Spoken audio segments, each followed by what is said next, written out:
Hello friends, welcome back to my channel. এই মুহূর্তে রাজ্য সরকারি কর্মচারীদের ডিএ নিয়ে অনেক গুরুত্বপূর্ণ একটি ঘোষণা হয়ে গেল।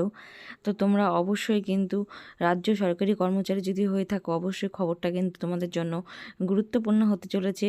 তো তোমাদের কাছে রিকোয়েস্ট রইল, তো অবশ্যই কিন্তু তোমাদের বলবো, চ্যানেলে নতুন হয়ে থাকলে চ্যানেলটিকে সাবস্ক্রাইব করে বেল নোটিফিকেশান অন করে দিতে, এইরকম আপডেট সবার আগে তোমাদের মোবাইলে পাওয়ার জন্য। আর ভিডিওটি ভালো লাগলে রিকোয়েস্ট রইলো অবশ্যই লাইক করে দিও। তোমাদের এক একটি লাইক আমাকে অনেক বেশি মোটিভেট করে পরবর্তী ভিডিওগুলো তৈরি করার জন্য। তো এই মুহূর্তে পশ্চিমবঙ্গ রাজ্যের সরকারি কর্মচারীদের জন্য ডিএ রিলেটেড অনেক গুরুত্বপূর্ণ ঘোষণা হয়ে গেল। এই খবরটা বিস্তারিত আলোচনা করতে চলেছি, তো তোমরা পুরো ভিডিওটা দেখতে থাকো। আর হচ্ছে এই মুহূর্তে মাননীয়া অবশ্যই ঘোষণা করে দিয়েছে যে রাজ্য সরকারি কর্মচারীদের জন্য তোমার জানুয়ারি মাসে ডিএ ঘোষণা হয়ে যাচ্ছে।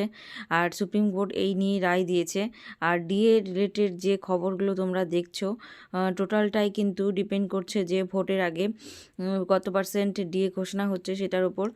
কারণ রাজ্যের মুখ্যমন্ত্রী যেটা ঘোষণা করেছেন, ডিএ কিন্তু আমাদের আবশ্যিক অধিকার নয়, মানে আমাদের বাধ্যতামূলক বিষয় নয়।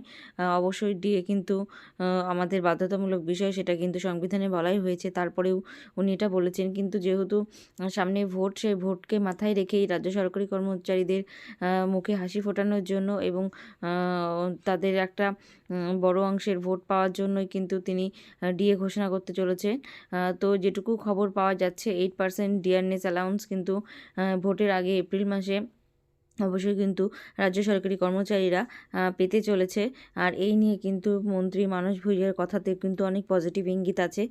তিনি কিন্তু এটা বলেছেন যে অবশ্যই সামনে ভোট, তো সরকার অবশ্যই সরকারি কর্মচারীদের কথা মাথায় রাখবেন। এবং তারা যেহেতু অনেক জনমুখী প্রকল্পে কাজ করেন, তো সেক্ষেত্রে তারা অবশ্যই কিন্তু এই ডিএ বিষয়টা মাথায় রেখেছেন।